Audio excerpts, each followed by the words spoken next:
கிடைக்கிற அருளெல்லாம் எடுத்துக்கொண்டு அல்லாஹ்வை மறந்து வாழ்றதை விட சோதனைகள் வர வர அல்லாஹ்வை முன்னோக்கி செல்லுகிற ஒரு மனிதன் எவ்வளவு பெரிய நியமத்தில் இருக்கிறான். ஷேகுல் இஸ்லாம் இப்னு தைமியா ரஹ்மத்துல்லாஹி அலைஹி ரலியல்லாஹு அன்ஹு சொல்வார்கள், அல்லாஹ்வை மறக்கடிக்கின்ற நியமத்தை விட அல்லாஹ்வின் பக்கம் உன்னை முன்னோக்கி கொண்டு செல்கிற முசீபா சோதனை சிறந்தது என்று சொன்னார்கள்.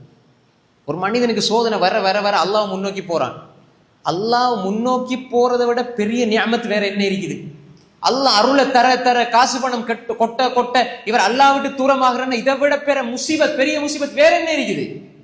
அல்லாஹ்வுக்கு பக்கம் கொண்டு செல்கிற வாழ்க்கை இருக்குது. இந்த கவர்ச்சிகளுக்கு மத்தியில இந்த பொறுமையான வாழ்க்கையில இருந்து கொண்டு ஒரு மனிதன் உலகத்துக்கு அவருக்கே சம்மதம் இருக்காது. இங்க வாங்க, நீங்க என்ன எல்லாம் 5 நேரம் தொழுறீங்க, ஹலால் ஹராம் பண்றீங்க, நீங்க வீடு பள்ளி மக்களுக்கு நல்லது செய்றீங்க, குர்ஆன் ஓதுறீங்க, எந்த ஒரு ஆடம்பரமோ அல்லது ஒரு விபச்சாரமோ அல்லது தேவையில்லாத பார்வைகளோ தேவையில்லாத சினிமாவோ ஆடலோ பாடலோ எதுவுமே இல்லாம நீங்க இருக்கிறீங்க. உங்களோட வாழ்க்கையில் என்ன நிம்மதி இருக்கு உங்களுக்கு?